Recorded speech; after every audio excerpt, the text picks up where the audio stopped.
Hello, everyone. Welcome to the Thomas-Kilmann instrument model. Thomas and Kilmann developed this model as a way to identify conflict during a communication conflict, people's behavior and how their choices kind of fall into different patterns. So I'm going to talk about this model, talk a lot about some of the things that have come out of it since it was developed in the 1970s, because it's kind of joined into our vernacular so much that it shows up in situation comedies and television. The Office has a fun episode, and all of those things are to highlight the impact of this theory on our society and our business world specifically, our working world, professional world, but it also has some problematic pieces to it because of the way that it has kind of been washed and eroded by through the mill of society to become the terms of it almost become shortcuts for quick stereotypes and labeling, which is my first point as we go into the lecture on this theory, is to not label yourself or others. I definitely want you to be able to identify patterns and use this tool and this theory as a way, just like we are through the whole class.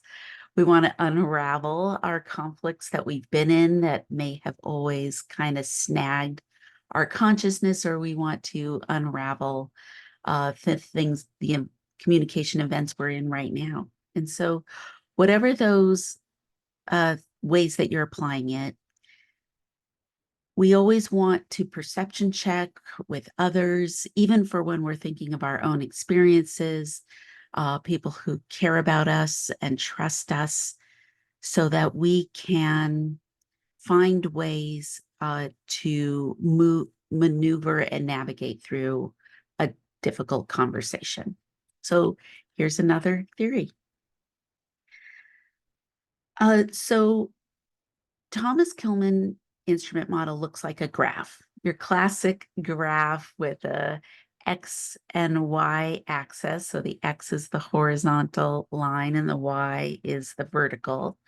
And so if you were drawing this out, which there's lots of pictures in our book, or you can just image Google Thomas-Kilmann conflict model, and you'll see a lot of versions of it.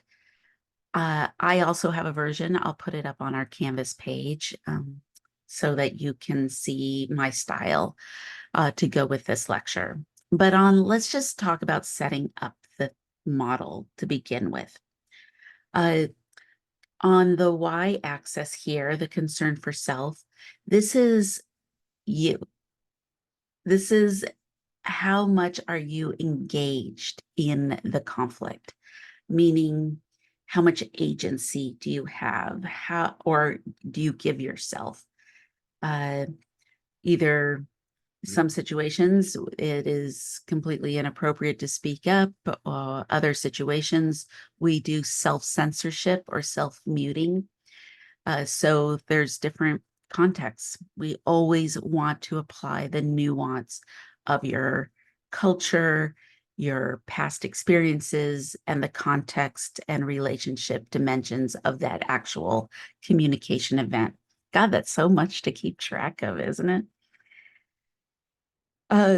And so in concern for self, we're really thinking that of assertiveness, and from the 0 value all the way up, if we put it on a value of 0 to 10, we'll just do that kind of nice round number there, 0 to 10, to give it some way to ground it. 0 being low, concern for self, up to 10, high agency, high concern for self, and agency, assertiveness, self-disclosure, willing to speak up. And so you can imagine the lower we are, the less we are engaged in our agency. And the higher we are, the more competitive and assertive we become. which sometimes turns into aggression. I don't want to get ahead of ourselves. We'll put a pin in that. When we get to that one, we'll talk about it. That's our third one on our list that I'll cover. All right, as we're setting up our graph, we need to do that X, the horizontal line, which is as we do the low value of 0. That would be our cooperativeness, or our listening, or our engaging in audience-centered or otherness. You can kind of think of this almost as the empathy line as well. So we're at a value of 0 on the x-axis of cooperation. That's going to be where we are not as engaged in our concern for others. We are not going to be as empathetic. We are not doing perception checking. We are not really wanting to engage in a way that we are considering the other.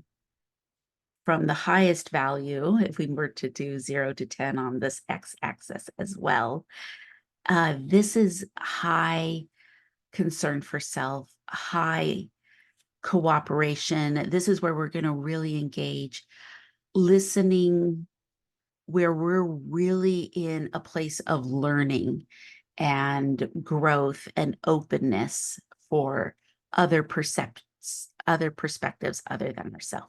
And that's going to be over here on the x-axis high side. There is a middle value for both of them. The middle ones are going to be where we intersect to consider compromise. Again, I don't want to get ahead of ourselves. That's going to be the fourth one I'm going to go over in this as I describe each one. It takes me a little bit of time to go over this. You're seeing this video so you can see the whole time. I'll try and section out each one.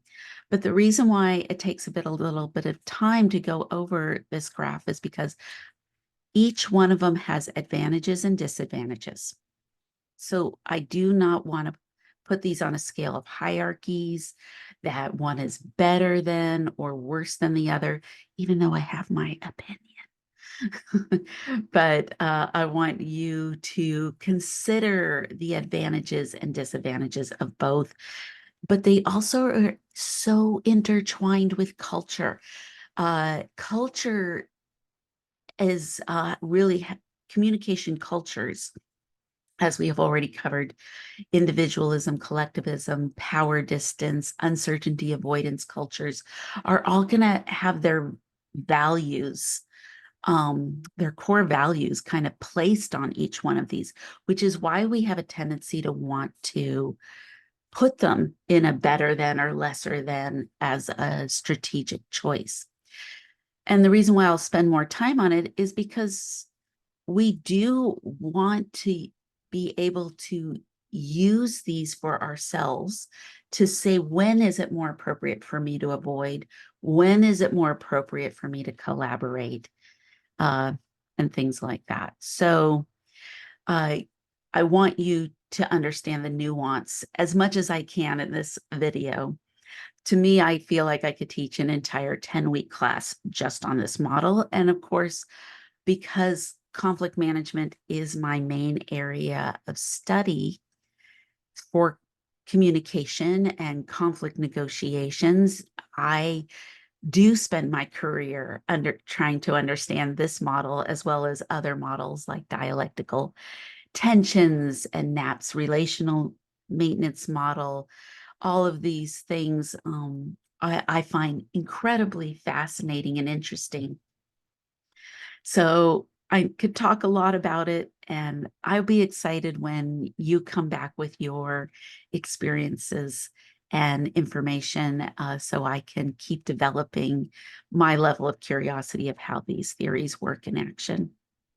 Okay.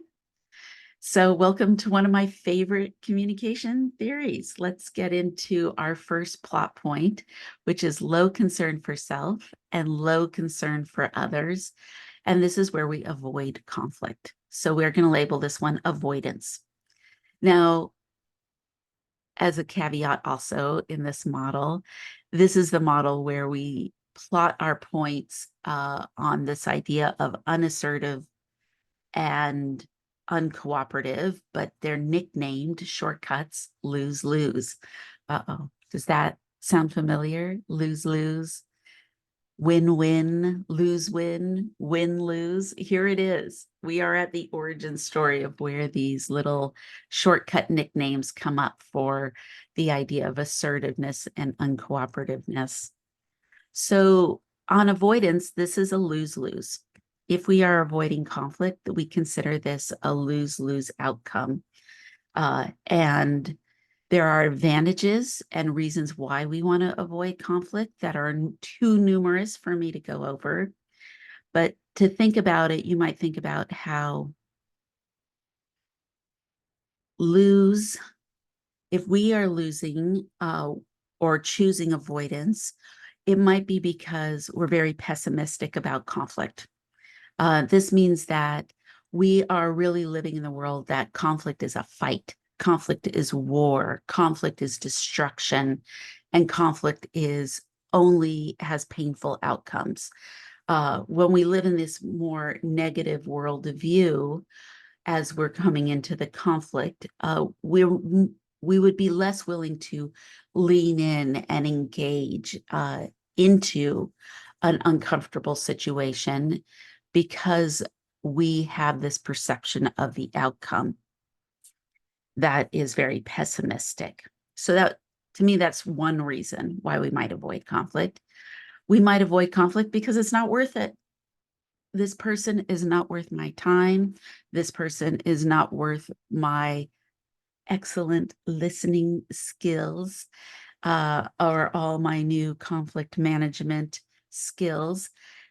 And I don't think the conflict is worth it. I don't feel like that person is worth it for whatever reason. Maybe you're dealing with someone who engages in conflict in very competitive ways or debate style ways, and it becomes overwhelming for really trying to ever get to an outcome. And so we just might stop wanting to talk to that person. So that is two reasons why it's not worth it. So we have pessimistic, it's not worth it. Oh, and another reason why is maybe it's a issue of time. So time will come up often as I talk about this model, and we want to think about, these are Edward T. Hall's division of monochronic versus polychronic cultures. A monochronic culture being a culture that sees time as a scarce resource. It sees time as money, and so this really impacts, and time as power. If you have, depending on your luxury of time, time has a sense of power to it and how we use our time. So that's also impacting if we need to avoid a conflict or not. Okay, so we're going to lose because whatever the issue is, we're not going to bring it up. We're going to pretend like it's not even a problem, though I would say there are undercurrents or ripples, and that they will come out unconsciously in our nonverbals that will signal that to the other person or other people around us, if they know us well enough, that there is a problem, even if we're pretending like, I'm going to pretend like there's not a problem. If I am avoiding conflict, I will just look the other way, right? And on the other side, so we're plotted for low assertiveness as losing, but the other person is also plotted as lose. This is a lose-lose avoidance. If I'm pretending that it's not a problem and they're still getting to do the behavior that I have a conflict with, how are they losing? They still get to do whatever they're doing. How did they lose? And this is so important. This is a vital point because, oh wait, do I see a hand up? Do I see a hand up? Has someone got it? Oh, I wish I could be in a discussion with you so I could hear, because I bet you get it already. Goes back to Maslow's hierarchy of needs, and how at the base of Maslow, we have our physiological needs, safety needs, and number 3 is belonging, which I always come back to. But that belonging need is so important, that what we see the other person really losing is the relationship. And most specifically, they've lost there's trust being eroded away, caregiving, there is credibility they're losing their credibility, and they don't even know it. They don't even realize they've lost something in the relationship. And this brings us back to week 1, when I talked about the benefits of conflict and the impact it has on our relationships long term. That if we have a relationship where both people are avoiding their conflict in a terminal way, meaning, well, I mean it in that, I'm using that word very specifically, but basically, they always choose avoidance. If you have 2 people who grew up in a home with a really dominant parenting style, where the children are always being muted and there's no ability to teach the children how to have agency, how to speak up when they're upset, or how to ride through anger or conflict in a constructive, functional way. They grow up, especially if it's the parent who is very dominant, that it's because I said so, it's my way, with always muting the child voice, always. And especially parents can be angry, but children can't. We could have 2 people who connect, maybe they connected on the intimacy of the trauma of growing up in those type of parent homes. But then when their own conflicts come up in their relationship, they self-mute, they move into self-censorship, and then we have a slowly crumbling of the relationship over long periods of time, if that's the only way that they're dealing with conflict. And we'll get to the leaky things that happen that really get kind of dysfunctional, like passive or indirect aggression, if this is always the choice being made. Most of us are kind of moving around quite a bit in this model, depending on the situation. We might someone who self-mutes at home, but then in the workplace, they're more competitive. Or in a friendship situation, they might move into a compromise thing. So we want to think about the mobility we have within the model, depending on the relationship dimension as well. Okay. So the other person's losing because they've lost the relationship. The other person lost because of they can't speak up about the issue that they're having. So we have unassertive and uncooperative plotted in avoidance. Let's try to cross horizontally to the high point of cooperativeness, and that would be accommodation.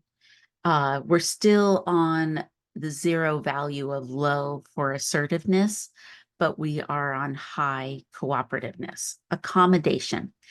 So here's one of those words that you may have used, because all of these words are kind of in our general cultural vernacular.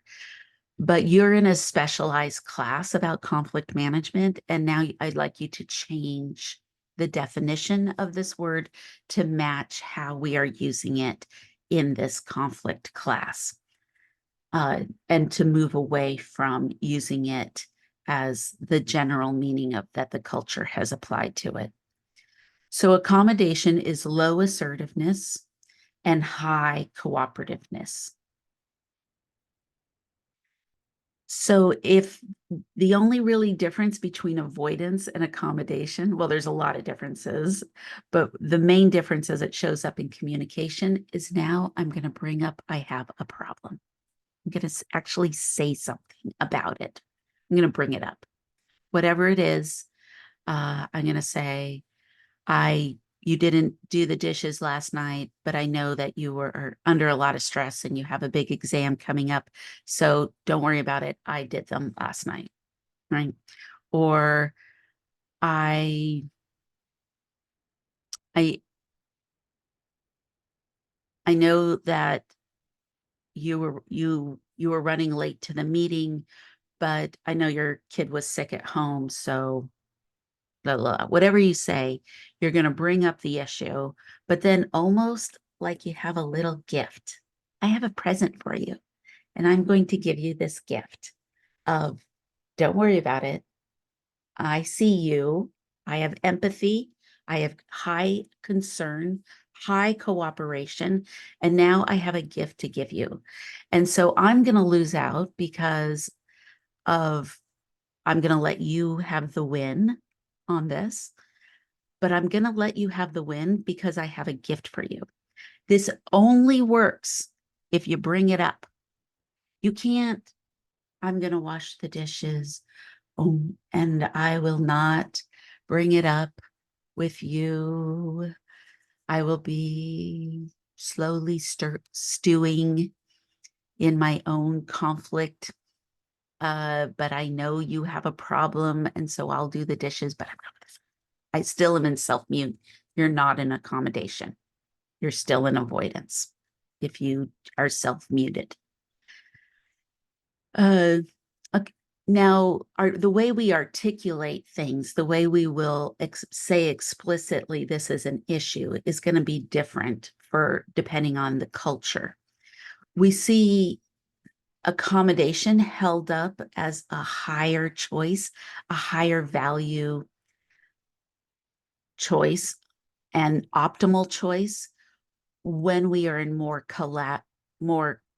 collective cultures, because collective cultures put a lot of high value on harmony, on group harmony, on relationship harmony, on I will show respect for you by self-sacrifice.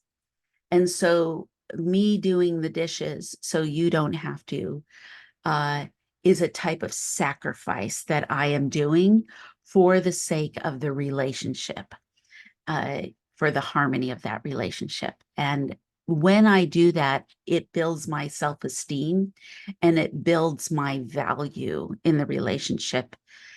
Really high context cultures will not have to be as explicit about that as low context cultures because they already have it embedded in the meaning. There'll be things, other ways that they'll express it explicitly that are not verbally explicit, I guess. Meaning that the nonverbal is actually translated a little more explicitly. I don't know. I'm stumbling around with how to say that, but that's how I want you to understand it. So there's a lot of research that says that relationships, groups, that choose accommodation more than the other styles have more satisfaction with the relationship. Both parties have more satisfaction. Oh, wait, I see another hand coming up. Oh, yes, that is a good question. This sounds a little bit like compromise, doesn't it? Especially the way our culture highlights compromise as a high value choice. I'll get to that because there are a lot of disadvantages to compromise, but this is different than compromise because we want to think about the conflict event itself. What is the conflict event? Uh, we had an agreement that you will do the dishes every Monday night, right? And the conflict is that Monday night you didn't do the dishes. Okay. That's the conflict. So if I'm going to accommodate that conflict, that's the topic, right? The in our goals and interests that we covered, that would be the topic, the dishes on Monday night. And I'm going to accommodate by stepping in because I know you have a big midterm on Tuesday morning and you needed to stay focused. Then I will step in, right? So I'm accommodating a moment in time. That is the difference with that. And I'm going to give the other person, this is why it's not a compromise, I'm going to give them exactly what they want, exactly what they want. There's not going to be any erosion on what they want. There's not going to be, I'm not going to piece apart. Okay, I'll do the, if we were in compromise, I'll get there. But I'll just put a little note here. If I was doing compromise, it would be like, okay, well, if you clear the table and get everything in the sink, I'll do the dishes. Right. Um, so I'm going to erode something from you. If it's accommodation, I want you to have a 100% win. I want you to win. I'm all about you, right? We're in high cooperativeness, high concern for others. So that means that we want to give you the win. Whee! Touchdown, right? I'm going to cheer for you in this one. That's different. Uh, if you are in a very low context culture, very individual driven culture, which doesn't mean that you don't value family. Remember, I always want to make sure that when we don't label individual cultures the way Hofstede defined them as meaning that you don't have concern for others, because you can be in individual culture and have strong family, strong relationships where you care and love all those people. It's just a different goal set of values. See other lecture on that one. I don't want to get into a rabbit hole on it. But if you are from a more individual culture, as Hofstede defined, then what you're going to see in accommodation is you're going to start to, even if you do accommodate, you're going to see that as a poor choice, or you might see it as you might be a little more resentful of having to accommodate, even if you give them the win.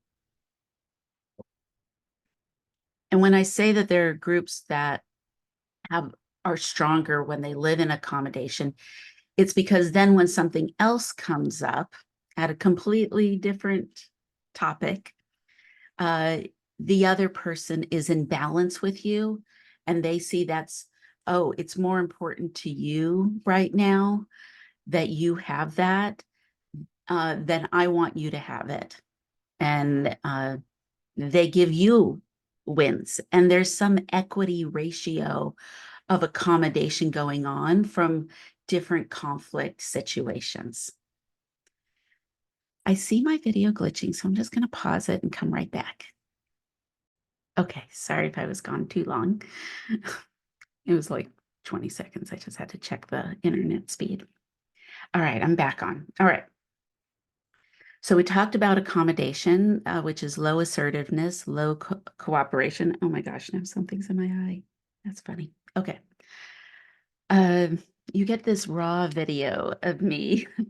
I do not throw this into an editor, even though I'm a documentary filmmaker. I could throw it into an editor, but I really want to stay in the lecture style of just getting raw me, all my imperfections. So welcome. Okay. And you can fast forward always or put me on high speed because I talk slow. All right, let's go. Let's keep going. Sorry, got distracted. Let's move to high concern for self and low cooperation. So we're back on the y-axis. We are in high assertiveness and low cooperation. That's competition. Competition. This is the win lose. So accommodation was lose win. This is win lose. So I'm going to win. not you, me. I'm going to win. Let's go. Let's do it. Game on. Push play. Play ball, right? So in a competition, we have high assertiveness. This means I'm going to have high agency and I'm going to be very much more direct and clear about why I should have my way or the highway. And we can see a lot of dysfunctional communication coming out of competition. I definitely want to separate that this one also has advantages and disadvantages. Uh, so competition, we live in a culture of competition. You live in competitive soup. In fact, I would say it's competitive stew. It is thick in your environment, in your almost all our entertainment is based on competition, from the way that we quantify uh, ratings and box office, and we have all these awards, even for these beautiful, incredible films. Art. These films are like pieces of artwork of storytelling. We send them through the ringer of competition with Golden Globes and Oscars and things like that, and box office numbers. And then we also, our television shows, we have a lot of reality TV that are very competitive, or game shows. They're so fun to watch. Aren't they fun? All the competition, guilty as charged. I, what are they? They're even the Food Network. I feel like the Food Network is almost completely, gosh, something is in my eye. Okay. I don't want to redo this video, so we're going to keep going. Uh, okay, so Food Network is almost, oh, do you have some Food Network shows that you like? What is that? Is it like Chopped or Cupcake Wars, Cutthroat Kitchen, Top Chef, Iron Chef?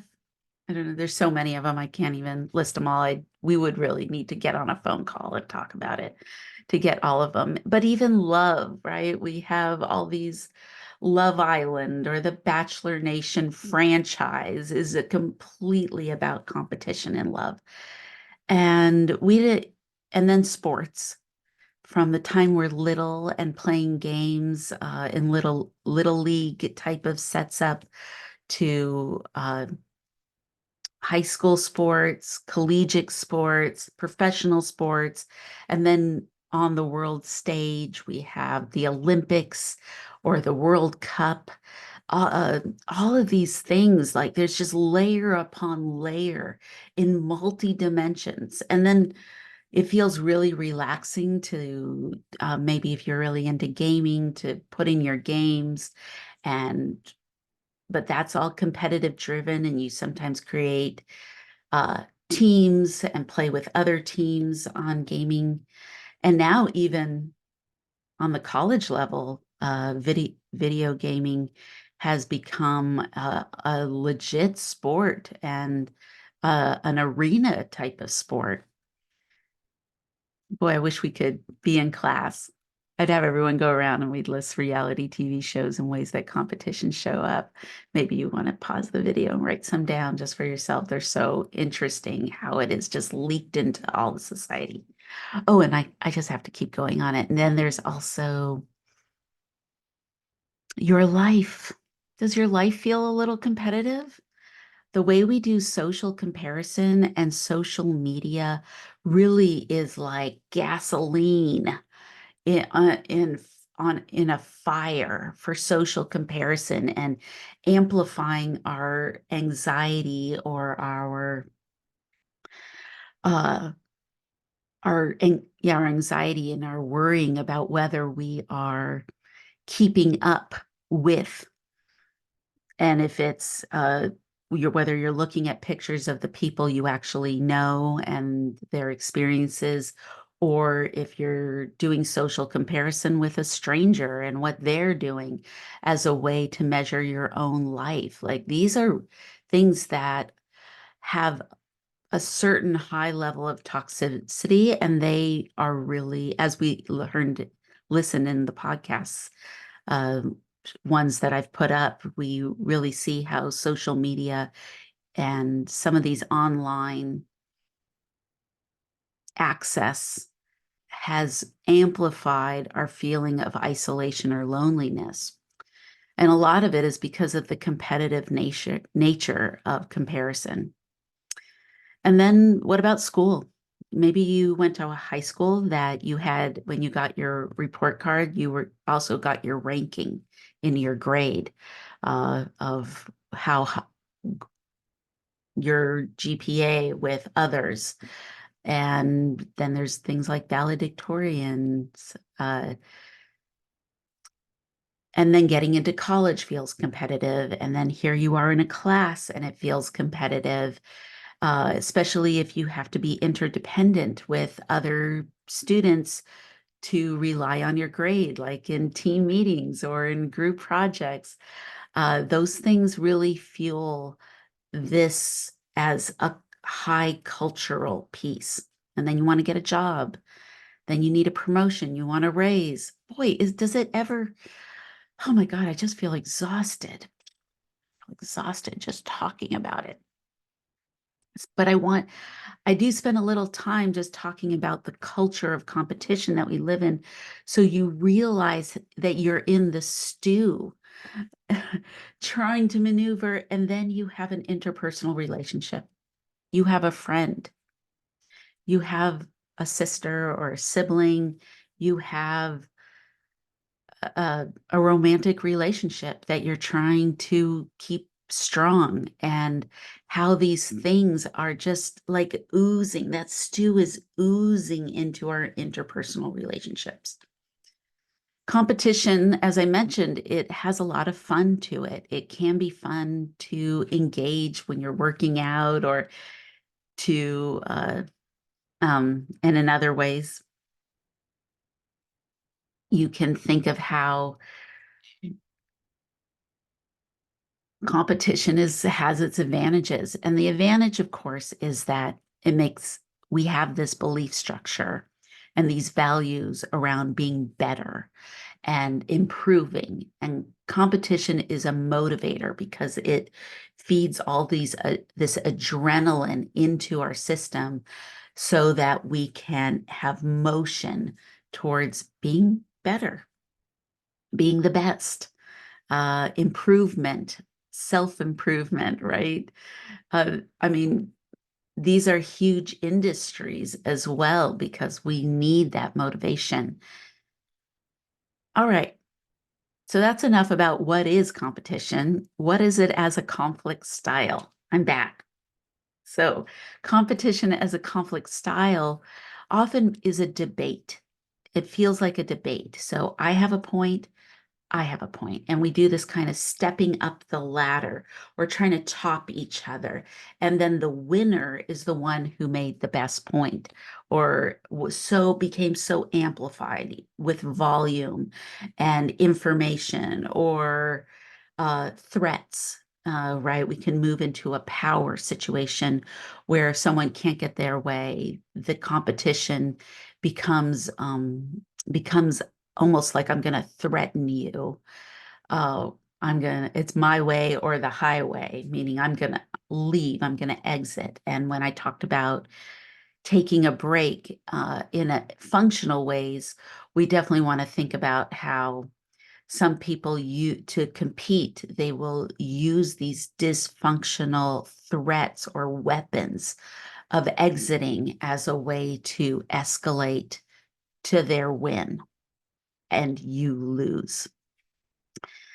Right. So that low cooperativeness is really low empathy. It's low taking in others. And when Gottman comes in and talks about the masters and the disasters, right, and the four horsemen of the apocalypse, we see how the contempt and criticism become kind of weaponized in the relationship.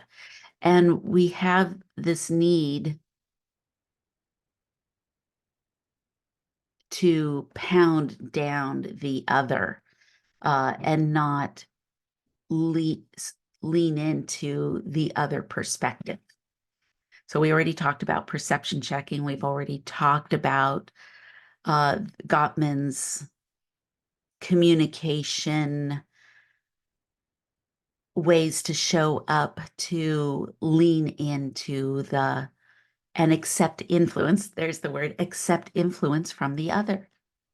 So one of the things when I'm in a disagreement with my husband, when I'm trying to apply all of my tools that I know in my toolbox, which is not always easy because of the emotions, which is coming up, emotions, in another video coming up. But I try to listen in a way so that I can lean in to our differences and listen, even if it's just the most minute thread of thing that I can agree with, I'm going to grab onto it and say, I agree with that, right? And that's the opposite of competition. Competition is a complete disregard of the other. So that means that this aggressive communication that comes out of this type of conflict style is direct aggressive, indirect aggressive, and passive aggressive. Direct aggressive is that criticism and contempt where I'm going to be very explicit and I'm going to go after your personality, or if someone knows you really well, whatever it is, that weakness where they just know how to say the thing in the right way to kind of pull you into emotional dysregulation. So that's direct. Indirect means I'm going to send the message through an alternative channel. I'm going to gossip. I'm going to talk to someone else, maybe especially in a friend group or a group where I know you will eventually get the message from someone else. Families, unfortunately, sometimes do this when you have indirect can sometimes show up as triangulation. Triangulation meaning I'm going to send the message through someone else in the family to get the message to you. So it's like boom, boom.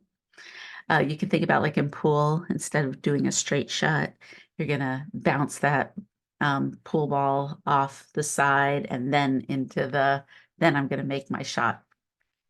So in families, this indirect or triangulation can really show up. And parents often unwittingly, they're not often aware that they're doing this, but siblings that have a lot of conflict between them often is because the parent is using the children to send messages to each other to maintain their position of power.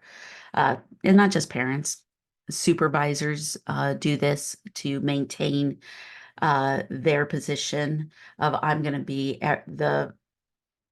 the savior. I'm going to be the one who comes in, even if they're the ones uh, sent trying to use each other or manipulate each other to send the messages of conflict. I've been in a play as an actress where I had a director who did that they would take actors aside and talk about the other actors with them, but they were doing that with all of us.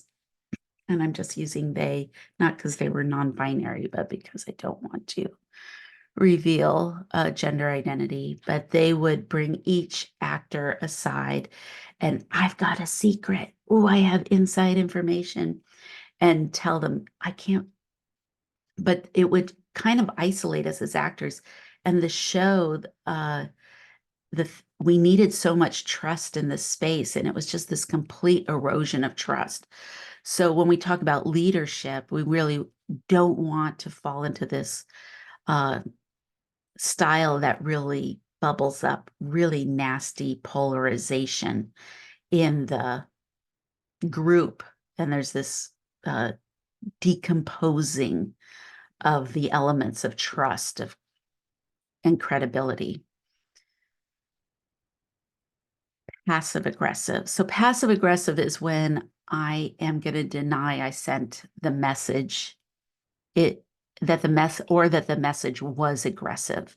This is where we see people use humor in really dysfunctional ways, teasing, things like that. They're going to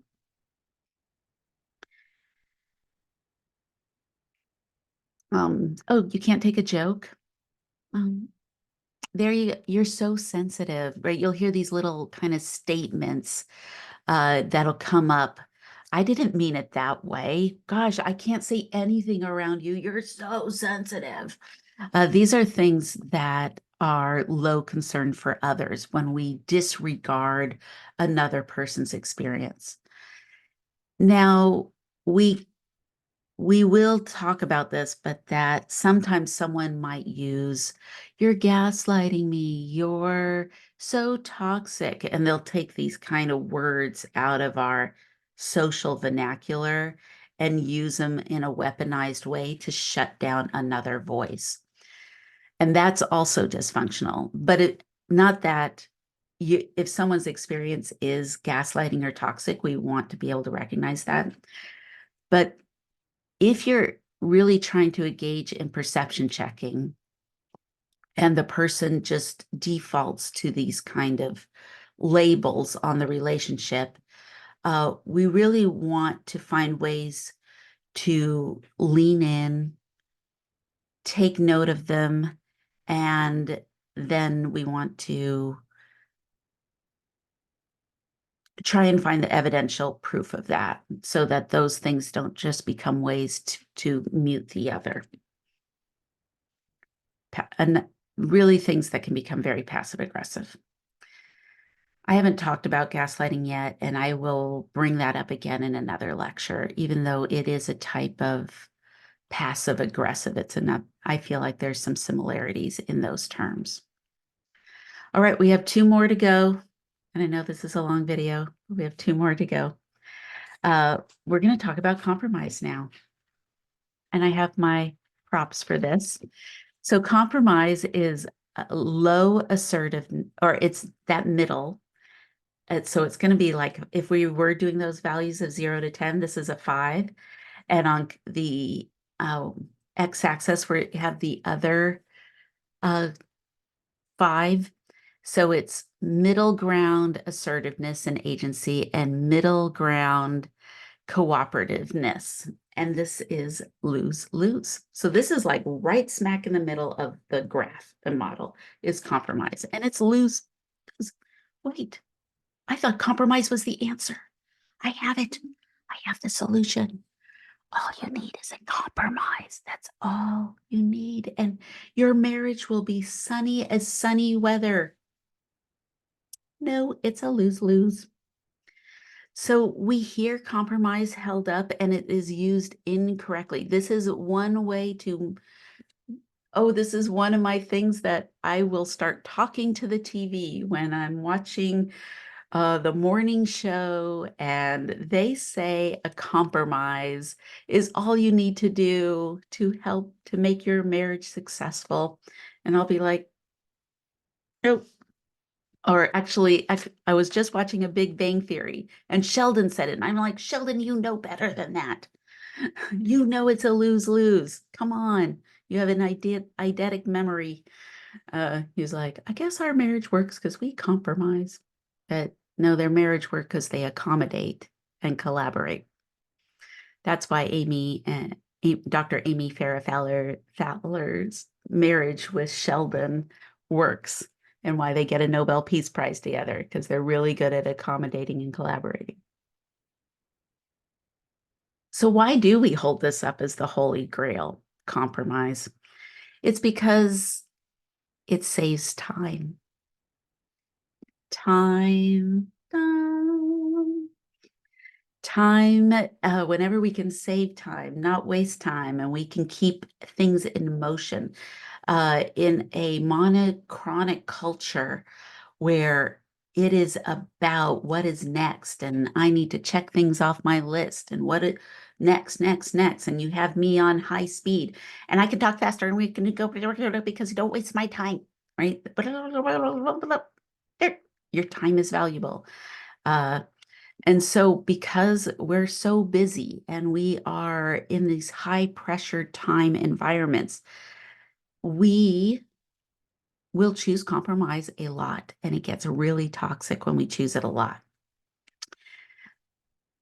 But it does save time. So, like a parent trying to get their kids into the car, one yells shotgun, and there's a big fight now. Who's going to get to sit in the front seat?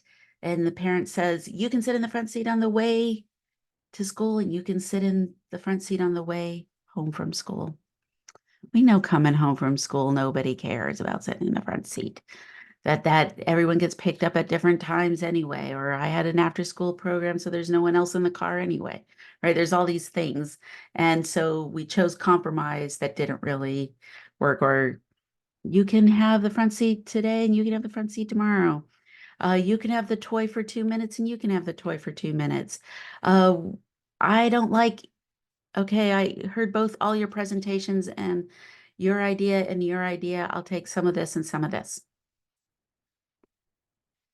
So here's what starts happening with a compromise. It starts, oh, we have a vacation to plan,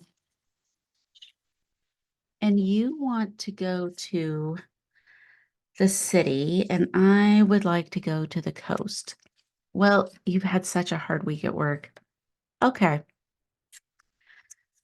Um, what if we just go to the forest instead? Right? It's not accommodation. We're going to lose. You're not going to get your way, and I'm not going to get my way. So let's just go on for a hike in the woods. I'm going to take this and write it down. And I'm going to start a list. I'm going to what we call gunny sacking. Gunny sacking is when I start tracking everything I've sacrificed and gave up for you. And I'm going to keep track of it. And I'm going to say, oh, the holidays are coming up and I would like to go spend it with my family. And you want to spend it with your family. Well, we can't do both. But we already did your family. I'm going to enter into this competitive thing we did and debate, and I'm going to start debating it. And I'm going to say, I don't want to go see your family. Remember that time I had to give up this? And remember that time I didn't get to go to the coast? I remember that time. Oh yeah, remember that time where I gave up this? Oh, and just this July 4th, we did see your family. And okay, what about this? Right? I am keeping track of every injury I've had in this relationship, every single one. Here they are. Makes me so mad that I had to give up all this stuff and you got your way every single time, and I'm sick of it. And they go, oh, you have a bag of complaints? Here's your bag, all these complaints. Well, guess what? I also have a bag of everything. So this is what compromise does. We start comparing our losses, and this is why it's lose-lose. Well, I didn't get to go to the city. That's what I really wanted to do. I went, so I kept track of that. And what about the time we did this with your family? And I go to your family's house all the time. We do this. And what about this? And what do we end up with? We end up with just lots and lots of losses. That's what we end up with. Lots and lots of losses. That's why compromise can be so polarizing. And if it is always the choice to compromise, you are speaking up, so you have some level of assertiveness and you have listened to the other person, but there is the agreement to resolve the conflict is always a third choice. And there's this erosion of needs, at least with accommodation. The other person got a win. They didn't have to track it and put it in their bag, right? They didn't have to keep track of it. In accommodation, they got a win. It didn't go in their bag. And that's why you have to be explicit in accommodation, depending on how your culture does it, to make sure you're clear that I have a gift for you. I want to give this to you because I love you and I care about you, or because you have value to our team and I want you to have this win. But in compromise, that's not happening. So monochronic cultures have a little bit of this kind of erosion, and it usually takes a long period of time to gather up your gunny sacked complaints. But it's a habit we do when we never feel heard, or sometimes we live in places where we have developed negative worldviews about how the world treats us. And sometimes we end up in relationships where someone is developed their identity around loss, and they've developed their identity. And it might be because of a serious injury from their past or a serious trauma in their past that's warped their perception. But I'm not a psychologist, right? That's why I bring in Esther Perel into the discussion here, and we have Gottman to help us. I'm the communication professor. So I really want you to just understand, if you are in a leadership role or if you are in a situation where someone is eroding everything over time, why is it so dysfunctional in this relationship? This might be a way to look to it. And remember, you can't always change the other person. You can't force someone to accommodate you. You can't force someone to collaborate with you. But if you show up with understanding how to begin something, you're going to identify how to enter into the relationship in a way to be in consideration of the other, and to have a better way to diagnose when things are going wrong, why it might be happening. And if you're in a relationship with someone, sometimes my students, hello students, sometimes you watch these videos with your special person. Uh, Hello, special person. Thank you for joining our class today. If you really are engaged with someone who wants to dialogue and problem solve, that is a really powerful way that we're using conflict to benefit. And that is different, right? That is different than uh, an adversarial relationship. We're talking about, how do we agree? How do we integrate each other? And we move into a shared narrative about this relationship. All these tactics are to de-escalate. So when we de-escalate and our heart rate stabilize and we move into places where we can support each other as listeners, we're moving into collaboration. Okay, collaboration. The last one. I know this is a long video, but this is my favorite topic, so I want to give you everything. Collaboration has disadvantages and advantages. Let's talk about the first disadvantage. This is the win-win. Remember, Morton Deutsch is the one who really identified what is the difference between an adversarial relationship and a relationship that is a pure, P-U-R-E, a pure conflict, meaning that we're on the same team and we are on the same side of the situation, not on opposing sides. And you can be on the same team with different perspectives, different cultures, different things. But it takes a lot of time to move from adversarial. And this is why we sometimes bring in third-party mediators and negotiators. The only way to do this is when we are willing to integrate and find those little strands of agreement, and we're willing to use tactics to de-escalate, even when we become dysregulated. One of those things to de-escalate is, how do you take a healthy break, right? So collaboration, and Morton Deutsch called it the win-win. Now, if someone just comes at you with, we need to do a win-win, I would put a little red flag on that. That may not necessarily be the best way to start, even if even if you have the best intention. Oh, I learned how we could collaborate and have a win-win. What ends up happening is it's been so overused in the culture that it's become this weird shortcut that isn't really true collaboration. It ends up in competition or compromise. Like, oh, we just want to have a win-win, and now I'm going to debate you on how we're going to win-win, and not bring in we'll be back in the low cooperativeness. This is high cooperativeness. And this is why this one takes so much time, and we don't really see it in monochronic culture show up very often, because of the incredible amount of space and time that you need to move into a collaboration.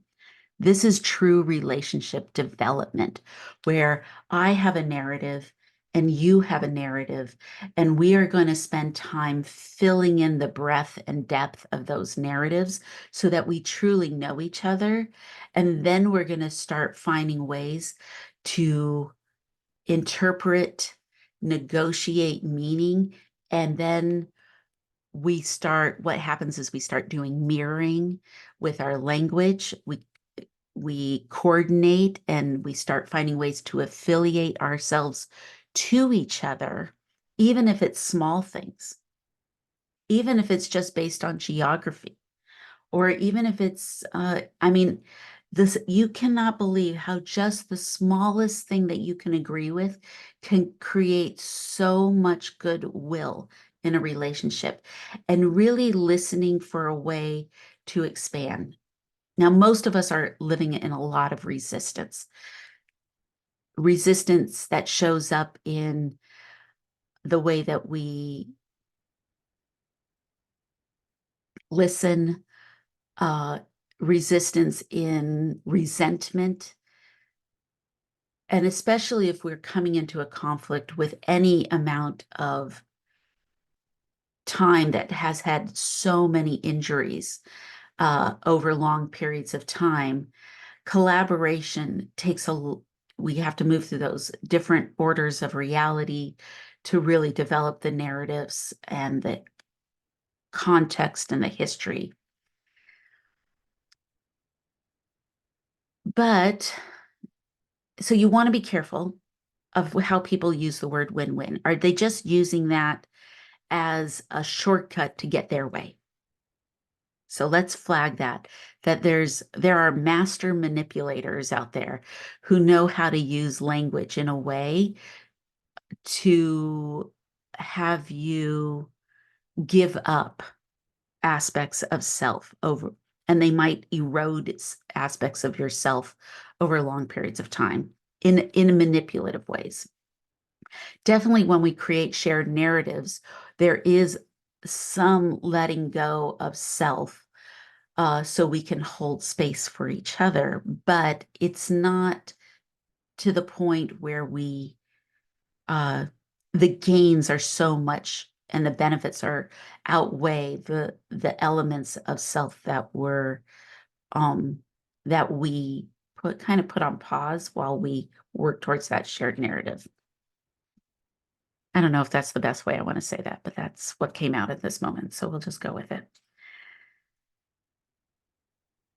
So let's get into it. So collaboration is, I'm going to come in, I'm going to establish norms. I'm going to really make sure that we have a conduct established. This might take an incredible amount of time to establish norms and the rules of the conversation and conduct, like perception checking and taking a break. Those are norms you might establish, like this is how I get flooded. This is what I do when I'm dysregulated.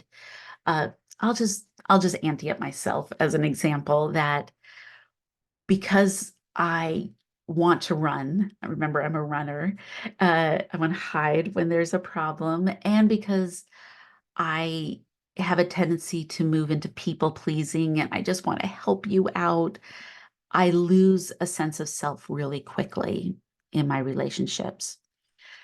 So when I do lean into a conflict, a collaborative place, and this happened a lot more when I was first with my husband, because I came from a lot of situations and relationships where I had given up self so much and I was self-muted, that for me to speak up, I would just cry.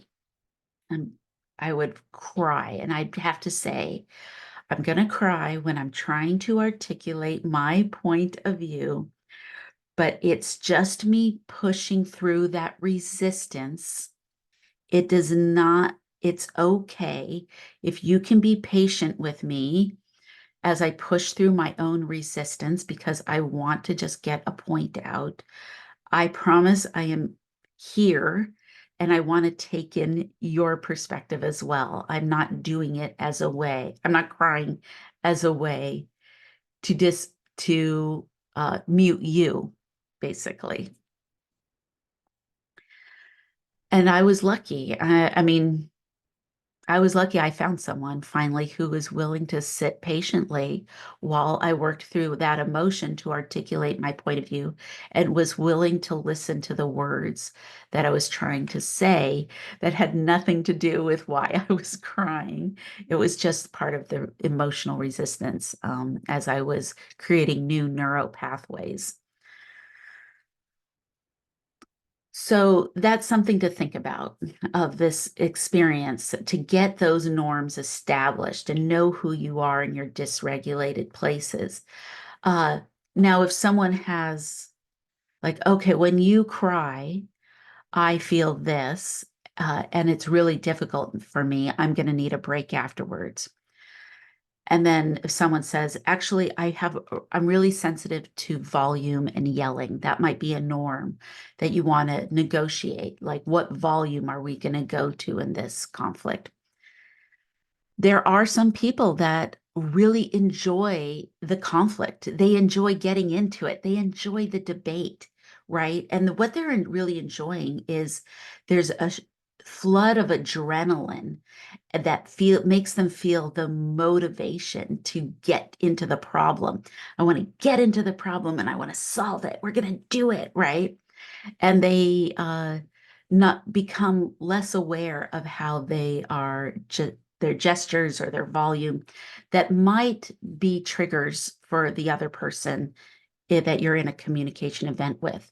And so we do have communication competency is how we adapt to others. We want to adapt to the person who might be experiencing this more sensitively, and we want to adapt to allow someone to have a rant if they need a rant. And how do we support space for each other? So, what are the ways that we're accommodating, adapting, and being flexible? Um, I know sometimes my husband and I, we don't really, our collaboration, which is a type of conflict, remember, collaboration is a conflict. There are differences, but it's high assertiveness, high cooperativeness. Now, because we need a lot of breaks, we both need to self-regulate. He doesn't want to turn into a big blow up. I don't want to turn into a pool of tears. Uh, so I often choose public spaces to bring up sometimes some issues. Like I've talked about this before in my videos, but uh, thank you, Costco. Costco is my favorite place to bring up a conflict or a situation. And I'm going to do it in a very collaborative way where I'm going to try to move myself into the listener position as fast as possible after bringing it up.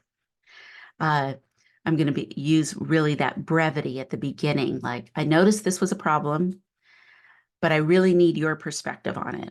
Do you even think this is a problem? Yes or no? Why or why not? I'm going to really try and unwrap it. And the reason why I like Costco is because we're not like sitting at a table with a lot of eye contact that's very adversarial physically. Even if I'm trying to collaborate, just sitting across from each other is very adversarial. I want to be side by side on the same team. And then I want to move towards the goal, right? I want to move towards that goal together. And then I like Costco because there's a lot of distractions. There's snacks for low blood sugar. There is breaks, lots of little breaks. And I'm going to use that tactic of finding anything my husband says that I can agree with. I do agree with that. I don't agree. I'll say when I don't agree with something, but anytime I agree with something, I am going to say, I agree. And when my husband knows what I'm doing, obviously. He knows all about my communication tactics, which he is very appreciative of, and he's a negotiator as well. So the two of us are in a high place of awareness about our communication styles, our preferences, and after knowing each other for almost over 15 years here, we have really learn to accommodate and collaborate. And that's what we mean by win-win. Win-win isn't meaning I'm going to get my way and you're going to like, I debated with you and convinced you my way was the best way. That's not a collaboration. No, it's really the dialogue. It's the process. It's how we play the game, how we do the dance. We're coming up on our metaphor assignment, so I can't wait to hear your metaphors. And I hope this really helped you understand the importance of the Thomas-Kilmann instrument model. I'm just looking through my notes to make sure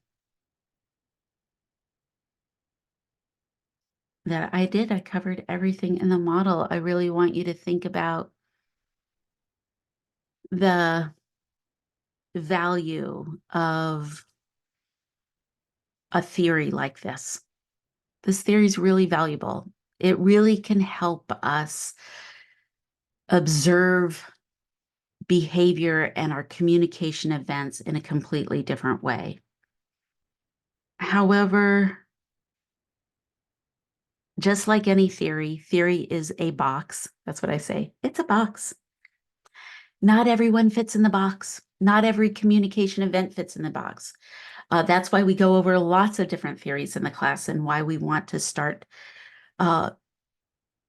being good observers of what's going on. And this is why we want to avoid labeling each other, because not everything is neat and clean the way a theory tells us. A theory just found observed patterns of behaviors and was able to move those patterns, but there's always outliers.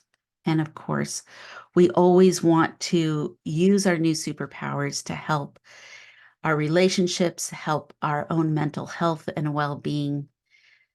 You are developing really keen tools, incredible tools, but not everyone should have access to your good listening styles or your empathy or consideration in trying to resolve a conflict. If someone is not willing to integrate and willing to de-escalate, is not willing to do future talk with you, we want to think about ways to keep yourself safe in these relationships. Your safety is my primary concern. That's how I'm going to end this. All right. I hope everyone does well and have a good week.